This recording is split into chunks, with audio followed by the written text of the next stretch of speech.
Sorry guys, this video is gonna get real sacrilegious. The legendary Pokemon are the gods of the Pokemon world. But how good of gods are they? And I'm not talking about grand philosophical ideas like gods being willing to help their subjects or preserve their world. I'm simply talking about how good each legendary would be at getting people to worship them. Which, to me, an atheist, is all they ever really seem to do. Let's first lay down the rules. Number 1, this will largely be from my own perspective. I tried writing it more generally, but I found it too hard, and this way will probably lead to better bits.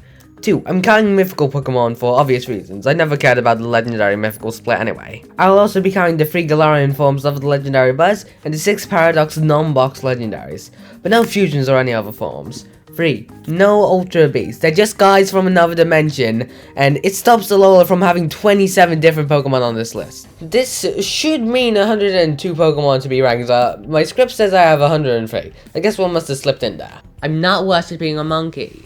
Reshiram is a Pokemon that started as a prince who believed that Unova should be governed based on truth rather than ideals, which is cool lore and all, but it also means I get to say that I disagree with Reshiram politically. And would you really worship somebody you disagree with politically? I don't care how many ogres it's for, I'm not worshipping a monkey. Type Null, a Pokemon made to fight otherworldly beasts that copied the ability of Pokemon God. 10 out of 10, very sacrilegious. Meltan's just a small, metal guy. Nothing of note about it. Cosmog could probably become some cool god guy eventually, but right now it's a baby. Same as Type Null, except Silvally can actually do the sacrilegion properly. Artificial life is cool and all, but Magina should be worshipping us, not the other way around. Cosmog's like a teenager. Still can't do anything though. Calyrex is the ancient king of the Galar region. I'm not being fascist, and I'm definitely not being fascist for Great Britain. So, the thing about the Paradox beasts is that they are the Paradox versions of the legendary beasts, but their existence contradicts one of the reasons why you'd want to worship the legendary beasts in the first place. So this trio is actively sacrilegious. Unfortunately for Walking Awake, that's basically the only thing it has going for it. Eternitist is like an evil wishing star that almost destroyed the world. Or something, I stopped Sword at the 3rd gym. Zacian and Zamazenta stopped the Darkest Day, which is great and all, but not exactly worshipped here. Like, Winston Churchill ended World War II, but we don't worship him. In fact, I think Zamazenta has one more thing in common with Winston Churchill. I think Zamazenta doesn't like black people. The only lore about Tornadus and Thunderous is how the other force of nature, Landorus, had to stop them fighting because it was destroying the nearby area.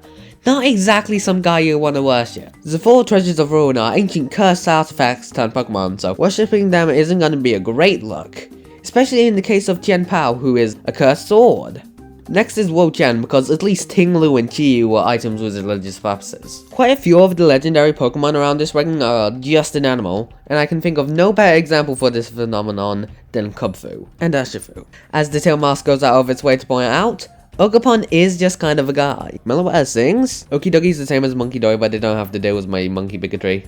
Also worth knowing that the Level 3 get their powers from some chain of totally non-suspicious speech gave them. Genesect is just some genetically modified guy, and by a cult no less. Koraidon's just a dog, spiritually, not physically. Granted, the dog from the ancient past you can ride on, but that really doesn't give it anything other than being kinda strong. Kyurem asked the brave question, what if Reshiram or Zekrom, but it was worse and didn't believe in anything? Glastrier is just some horse who was a bully in the Crown Tundra. Pheasantipty is the same as Okidogi, but they're kinda cute. Keldeo is the same as the other Swords of Justice, except they aren't even good at their job. Fiona is part of a group called the Sea Guardians.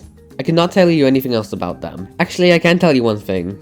Fiona is just the worst Manaphy. Zacian's like Zamazenta, except I don't think they're racist. Darkrai gives people nightmares. It could be fun to wish nightmares upon your enemies, but unfortunately it only does it in self-defense, so.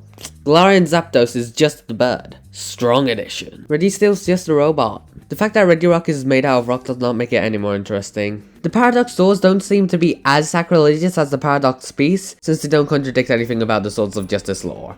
If you trust the Paranormal Magazine Dex entries though, then Iron Crown is still a bit sacrilegious, as it's a weapon based on Cobalion. Nobody wants to have Dagon. Iron Leaves is just described to be a future Virizion, which, how descriptive of you, MixPN Magazine.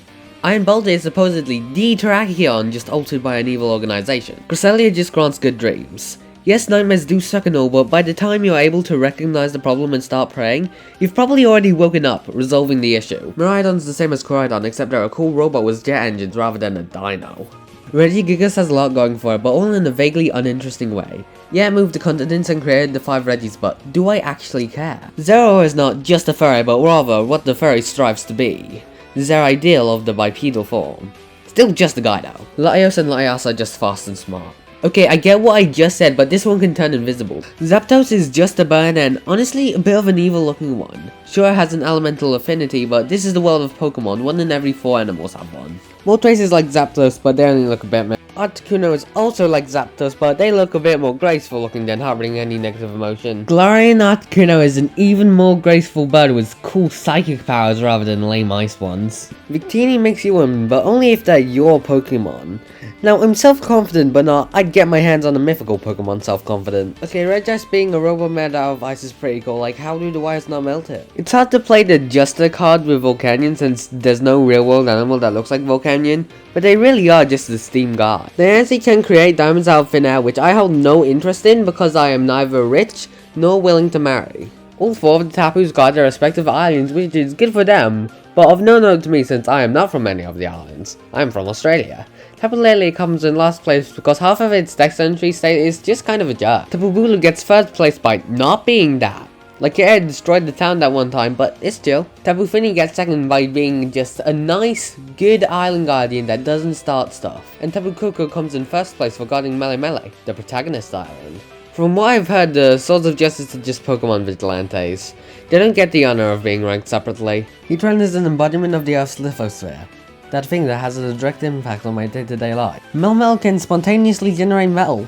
That's cool. Gouging Fire is the same as the Walking Wake, but at least it can spout pillars of flame. Zekrom is like Reshiram if I actually agreed with it. Crazy, I know. Mew is meant to be the Pokemon that all common Pokemon evolved from. While I am an atheist, I'm not that weird creationist stereotype of them that worships the primordial group we come from. Deoxys may seem like a cool alien guy, but in actuality the only thing it has going for it is the DNA symbolism. I can't tell if Regigigas did something really cool and magical with Regieleki, or if he just made some kind of EM being that's bound to be invented in the next 20 to 50 years anyway. Shimmy can get rid of toxins, instantly depolluting the environment. That's pretty cool. Mewtwo's just a jerk. A powerful jerk, sure, but more the kind you'd bow down to and let rule over you than the kind you'd actively pray to.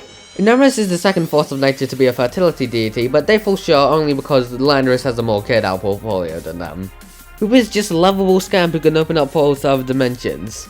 They also tried to steal a castle that one time, so they're a hero in my book. Necrotoma may have once been this cool dragon guy who shared their light with Alola, but they've been trying to undo that ever since. Celebi can time travel, which is very cool, but it's not necessarily a power exclusive to them. Terrapagos is responsible for the power of terrestrialization, which is neat, but it feels weird to worship someone whose powers have already been industrialized.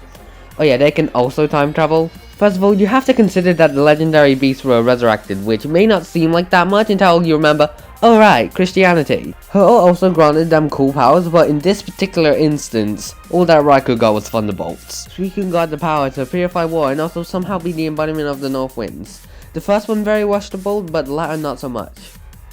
Raging Bolt is the same as Walking Awake, except Raging Bolt, quote, is said to incinerate everything in its surrounding with lightning launched from its fur. I do not know if it can control this power. Both options are equally scary. Spectre is the same as Glastrier, except it can apparently separate your soul from your body with one kick. Lugia is also said to be the guardian of the sea, and they also don't seem to back it up that much.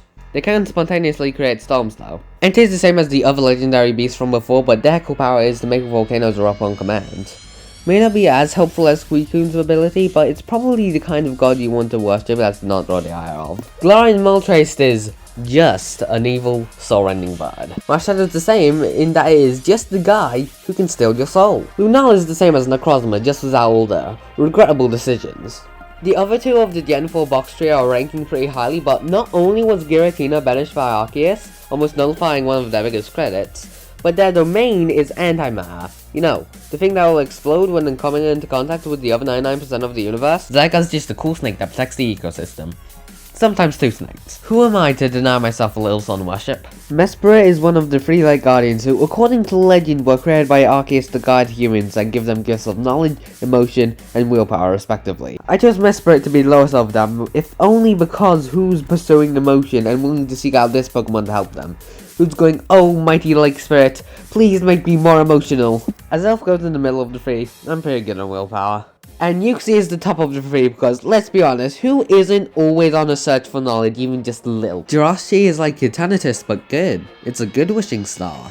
I expected more from the life Pokemon, but Xerneas only really seems to be the ultimate Pokemon nurse. You really want to be caught being the guy not worshipping crystallized dragon energy? This thing killed everyone. Landorus is specifically the guy who kept Thundurus and Tornadus in check, and in addition to that is also worshipped as a fertility deity. This all comes down to whether or not I eat its mochi, and I probably would. I'm sure most people would fall for the shoot mochi straight into your mouth trick. Kyogre is part of a group called the Super Ancient Pokemon and can call forth massive rain at any moment. I think it can stand among the gods even if it isn't one. Groudon's the same as Kyogre, but instead of summoning rain, it can raise continents and evaporate water on Mars. Ho-Oh is notable for being the Pokemon to revive 3 dogs, but its dex entry also states that it grants eternal happiness to those who see it.